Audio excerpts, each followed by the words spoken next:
السلام عليكم ورحمة الله تعالى وبركاته. مرحبا بكم من جديد أبناء التلاميذ، كنتمنى تكونوا كلكم بخير وعلى أحسن الأحوال. اليوم إن شاء الله غنقدم لكم تتمة درس الأعداد الصحيحة الطبيعية آن أو الحسابيات في آن، كيف ما كتشاهدوا على السبورة لونسومبل آن أو لي نوسيون داريتميتيك، يعني مبادئ الحساب أو الحسابيات في آن. إذا نبداو على بركة الله. المهم الدرس الأول ضروري غنخليه لكم في صندوق الوصف، وبطبيعه الحال هاد الدروس ديال هاد الاجزاء كلهم ديال هذا الدرس غندير لكم اليوم قائمه تشغيل في القناه ونخليها لكم بطبيعه الحال حتى هي في صندوق الوصف باش نجمعوا الدرس كله تمارينه، باش التلميذ اللي يبغي يخدم ما يبقاش يقلب على الدروس واحد هنا وواحد هنا تبقى متفرقه. وان شاء الله نبداو على بركه الله. غنكملوا خاصيات في الدرس اللي شفناه في الفيديو السابق. غنشوفوا مجموعه من الخواص على زوجيه، يعني sur la parité et l'imparité des nombres، يعني زوجيه الاعداد. la somme de deux nombres de même parité، يعني مجموع عددين من نفس الزوجيه. نفس الزوجيه يعني اما يكونوا بجوج بير، اما بجوجهم زوجيين او بجوجهم فرديين. يعني الا كان عندي عددين بجوجهم زوجيين او بجوجهم فرديين، ديما المجموع ديالهم لا صوم هو المجموع، لا صوم ديالهم ديما غيعطيني عدد زوجي. شوفوا عليها مثال بسيط بحال هكا. شنو يعني مجموع عددين زوجيين؟ مثلا الا كانت عندي جوج زائد 4، ها هما جوج عددين زوجيين، المجموع ديالهم ديما غيخرج زوجي يعطي 6. كذلك الا كانوا بجوجهم فرديين، المجموع ديالهم ديما غيعطي عدد زوجي. هذه هي معنيه هذه القاعده. يعني ان بتيت اكزامبل، يعني الا كانوا بجوجهم زوجين كيعطيو زوجي، الا كانوا دو لا ميم باريتي، يعني من نفس الزوجيه، بجوجهم زوجين كيعطيو زوجي، بجوجهم فرديين كيعطيو زوجي. مفهوم؟ هذه معنيه هذه القاعده. غنشوفوها ان شاء الله بامثله كيفاش كنبرهنوا عليها. نكملوا لي بروبريتي كاملين، يعني المجموع ديالهم كيعطي عدد زوجي. الثانيه لا سوم دو دو نومبر. نشوفوا دابا لما كانوش دو لا ميم باريتي، لا باريتي ديفيرون d'un nombre est un nombre impair. دابا الا كانوا عندهم زوجيه مختلفه، مثلا شوفوا امثله. الا كان عندنا واحد فردي وواحد زوجي، يعني زوجيه مختلفه، اذا ديما غيعطيوني ان نومبر امبير. اذا كان هذا بير وهذا امبير وهذا بير، يعني الا كانوا مختلفين كيعطيو ديما عدد فردي. نفس الشيء سواء كان الاول، نفس الفكره. 8 مثلا زائد 1، 8 زوجيه وواحد فردي، الا جمعناهم ديما غيعطيوني ان نومبر امبير. اذا الا كانت عندهم الزوجيه بحال ديما كيعطيو ان نومبر بير، يعني عدد زوجي. الا كانت عندهم زوجيه مختلفه بيناتهم بجوج، ديما تيعطيو ان نومبر امبير. اذا نعملوا لا تروازيام بروبريتي ونشوفوا ديك الساعه نديروا لا بروف على وحده من هاد الخاصيات، حيت هذه خاصيات واخا متعارف عليهم. الا مشات تحط لنا تمرين مونطري كو مثلا لي دو نومبر سويفونت واخا يكونوا مثلا واحد بير و ان بير ولا معروفين عندي، لا تطلب مني نبرهن، يعني خصني ضروري غنوريكم الطريقه كيفاش نبرهنوا على هادشي. ما نجيوش نجاوبوا بما انهم بجوج زوجين غيعطيونا زوجي، ضروري كنبرهنوا عليها. دونك troisième بروبريتي لو برودوي. دابا لو برودوي يعني الجداء، شفنا لا سوم ديالهم بجوج، ونفس الشيء لا سوستراكسيون، يعني حتى لا ديفيرونس بيناتهم. لا كانوا زوجين بجوج كيعطيو زوجين، ولا كانوا مختلفين، لا كانوا فردين كيعطيو زوجين، ولكن لا كانوا مختلفين كيعطيو ديما امبير. دونك دابا الجداء لو برودوي دو دو نومبر امبير est un nombre impair. Le produit de deux nombres impairs est un nombre impair. يعني مثلا الا خدينا دو نومبر امبير، مثلا 3 fois 5، هانتوما لاحظوا جيدا كتعطيني ان نومبر امبير، يعني هذا الجداء عددين فرديين كيعطوني دائما عدد فردي. كذلك لو برودوي دان نومبر بير est un entier naturel. بالنسبه للجداء ديال العدد زوجي، الا ضربناه في عدد كيف ما كان سواء فردي ولا زوجي، راه ديما غيعطينا زوجي، لان هذه غنفهموها، لان الزوجي ديما غتكون فيه يكتب على الشكل دوكا. الا ضربناه في اي عدد سواء كان بير ولا امبير، لان هاد الجوج اللي كاينه فيه هو اصلا زوجي، غيعطيني ديما عدد زوجي. نشوفوا هادشي ان شاء الله من خلال البرهان. ان اونتي ناتوريل يعني صحيح طبيعي، est un nombre pair. هذه معنيتها الا عندي عدد زوجي، هنا قلنا لا كانوا عددين فرديين، الجداء ديالهم ديما غيكون فردي. اما الا كان زوجي مع فردي ولا زوجي مع زوجي، يعني العدد الزوجي الا ضربناه في اي عدد كيف ما كان صحيح طبيعي كيف ما كان، سواء كان زوجي نسطو على هذه صحيح طبيعي، سواء كيف ما كان زوجي ولا فردي، غيخرج ليا ديما الخارج زوجي. هادشي كيبان ساهل بالهضره، ولكن الطريقه ديال اللي خصكم تعلموا هي كيفاش تجاوبوا وتبرهنوا. داكشي اش غندير معكم واحد لا بروف، نشوفوا مثال كيفاش كنبرهنوا. نديروا لا بروف على الخاصيه الاولى ديال لا somme de deux nombres de même parité est paire.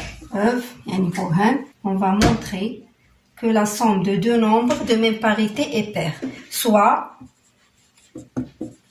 A et B, deux entiers naturels paires. نشوفوا في الاولى paire ونشوفوا في الثانيه impair. Quelle est la parité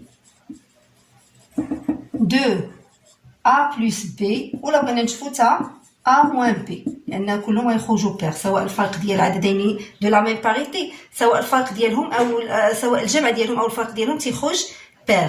نشوفوا كيفاش كنبرهنوا. غير في الحاله ديال الطرح خصنا ضروري تكون عندنا A supérieur à B باش ما يخرجش لنا هذا عدد سالب، ما غيبقاش ان اونتي ناتوريل. مفهوم؟ لكن لا تطرح لنا السؤال ديال A ناقص B تيتعطى لنا هذا الشرط في التمرين. اذا غنشوفوا A plus B، غنقولوا puisque A est paire. دابا عطاوني A et B deux entiers naturels paires، يعني عددين زوجيين، وقالوا لي برهن يعني شنو ما هي زوجيه الجمع ديالهم. نبداو بالجمع ديالهم. تنقولوا A et paire. دونك شنو قلنا في الدرس في الجزء الاول من الدرس؟ اي عدد بير هو يكتب على الشكل دو كا. هذه كنت ركزت لكم عليها وقلت لكم عقلوا عليها. يعني فيما نبغيو نقولوا ان شي عدد عندنا زوجي خصنا نكتبوه على هذا الشكل دو كا. يعني شنو معنى دو كا؟ يعني جوج مضروبه في شي عدد تيل كو كا ابارتيان ان، ياك؟ بي حتى هي عطاوها لينا اي بير، ياك؟ بما انها بير نقولوا لهم اذا تكتب على الشكل دو، ناخذوا هنا كا بريم تيل كو كا بريم ابارتيان ان. يعني غتشوفوا كيفاش كنبرهنوا لا باش نقولوا لهم راه حتى الجمع ديالهم غيخرج زوجي. بما انهم بجوج زوجيين اذا كتبتهم على هذا الشكل. هذه راه ماشي كا بريم، هاد الفاصله الفوق هذا كتبتو على شكل دو كا، و بي كتبتو على شكل دو كا بريم. اذا شوف هاد ا بلس بي شنو غتولي لا عوضتها بهاد ا و بي بالقيم ديالهم جديده. اذا ا زائد بي شنو غتولي دو كا بلس دو كا بريم. يعني عوضت ا بالقيمه ديالها لانها تكتب على الشكل دو كا، وبي كذلك تكتب على الشكل دو كا بريم، عوضتهم بالقيمه ديالهم. لاحظوا هنا جيدا عندي جوج عامل، يعني بحال دابا بغيت ندرس الزوجيه ديال هذا. اذا اول حاجه قلنا ملي كنبغيو ندرسوا الزوجيه كنبقاو نشوفوا واش يمكننا نعملوا بجوج من داك العدد. اذا هنا كاينه جوج عامل مشترك، غنعملوا بجوج ونفتحوا القوس لان هنا غتبقى كا زائد كا بريم. اذا ها هو هاد ا زائد بي يكتب على الشكل جوج مضروبه في واحد العدد. شنو غندير هذا نفترضوا هو بي مثلا. اذا غنقول ا زائد بي هي تكتبات على شكل جوج دو بي تيل كو بي ابارتيان ا ان.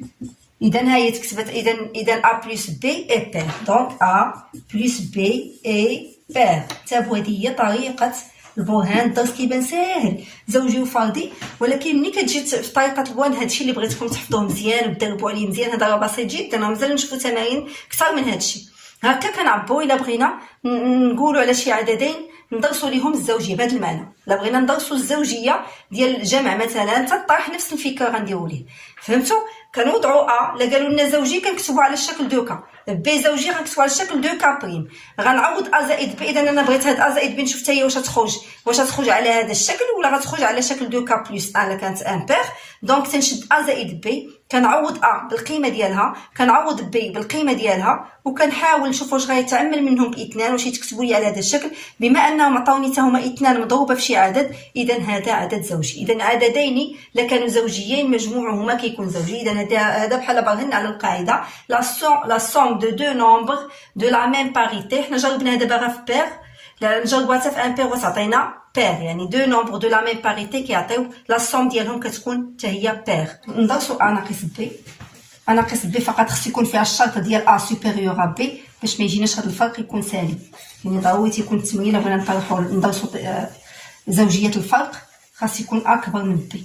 اذا نفس الشيء بما ان ا و بي سون بير، اذا ا غتكون ايكال 2 كا و بي غتكون ايكال 2 كا بريم. هذه كنوضعوها حنايا تيل كو كا اي كا بريم ابارتيان ان. يعني بما انهم بجوجهم زوجيين راهم يكتبون على هذا الشكل. هذا المعنى هذا غيتكتب 2 كا وهذا يتكتب 2 كا بريم.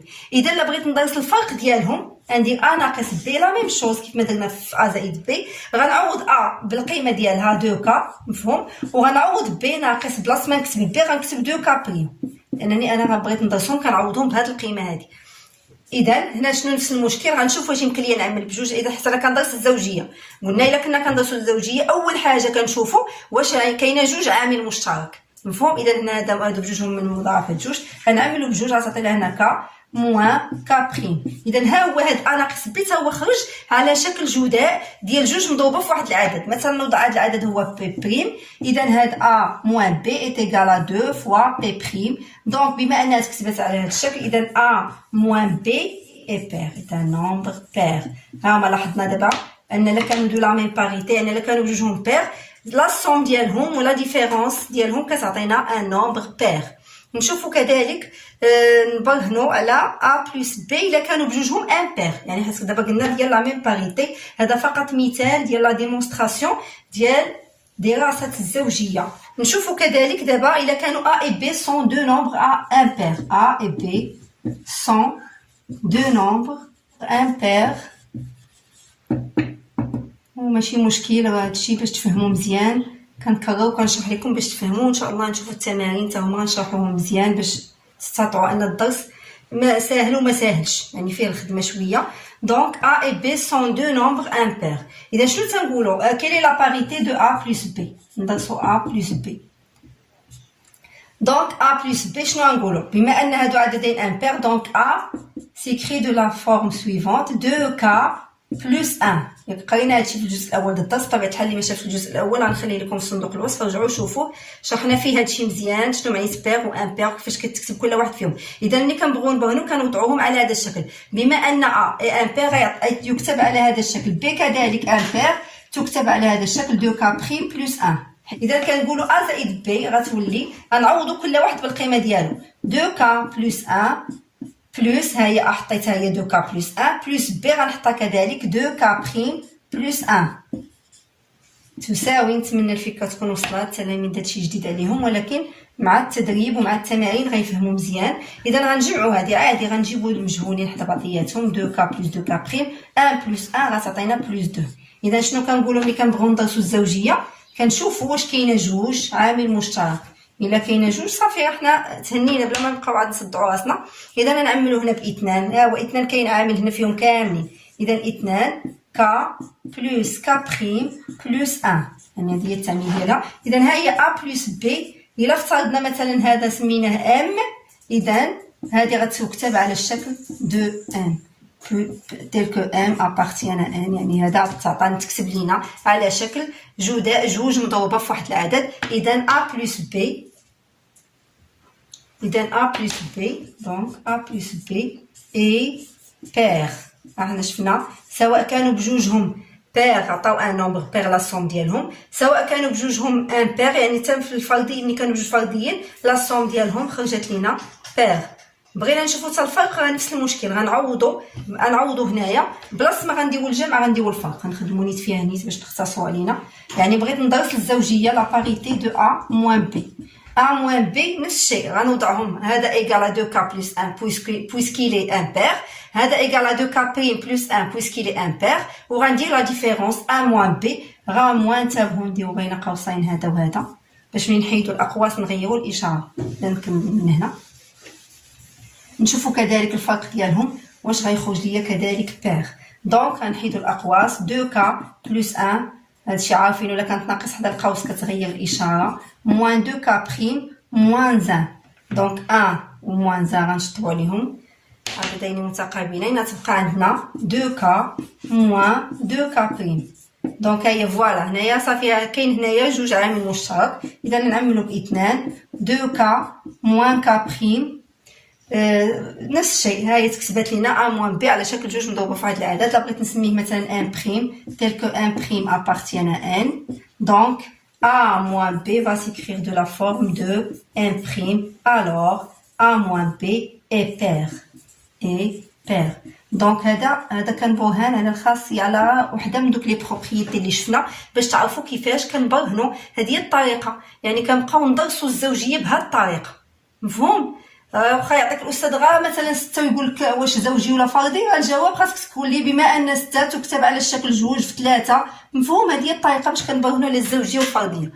puisque 6 égale à 2 fois 3 إذا il s'écrit de la forme 2k إذا 6 est pair. يعني ضروري ما كيكفيش أنني نقول في الجواب راه شي حاجة باينة، لا هذه هي الطريقة باش كنبرهنوا في هذا الدرس هذا على كيفاش كندرسوا الزوجية والفردية في هذا الدرس. إذا نكتفي بهذا القدر، إن شاء الله الفيديو القادم غنشوفوا تمارين فقط في هذا الجزء ديال الزوجية والفردية وعاد نكملوا الدرس.